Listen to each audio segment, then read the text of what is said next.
अस्सलाम वालेकुम। ये भी एक बात है कि परदेश में जो शौहर रहते हैं उनकी बीवियों को बड़ा फेस करना पड़ता है कि वो जब परदेश में होते हैं तो उनकी बीवियों को कोई मजबूरी होती है या किसी से वो काम कहती हैं घर वालों में से या बाहर से, तो वो लोग पता नहीं क्या समझ लेते हैं भाई कि ये सामने जो औरत है पता नहीं ये कितनी मजबूर है, हम इसकी मजबूरी का फ़ायदा उठाएं। पहले तो वो काम करेंगे नहीं, करेंगे तो फिर वो आपकी मर्ज़ी का नहीं करेंगे, और दूसरा वो काम करेंगे ना, आप जैसे ही वो काम करने लगेंगे ना,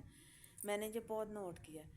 तो आप जैसे ही सोचेंगे ना हाय मेरा भाई है, मेरी बहन है, मेरा फलां है, मेरा कितना एहसास करता है,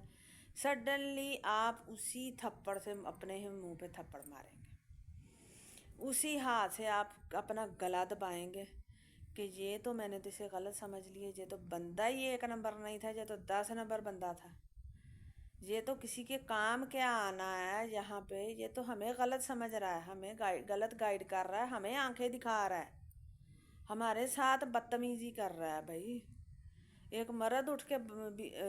जो है औरत के साथ बदतमीजी करे तो औरत का तो जी चाहते एक लम्हे से पहले उसका मुंह जो है ना दूसरी साइड पे लगा दे,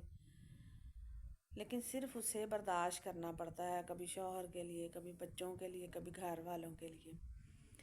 तो यहाँ पर सबसे ज़्यादा रिस्पॉन्सिबिलिटी उस औरत की है कि वो खुद देखे, किसी को अपने घर में टांग अड़ाने की, इंटरफेयर करने की इजाज़त ना हो, बेशक आपका सगा बाप क्यों ना हो, उसे भी बोलें कि ख़बरदार ये मेरे बच्चे हैं, मेरा घर है, यहाँ पे कोई आया मैं देख लूँगी तुम लोगों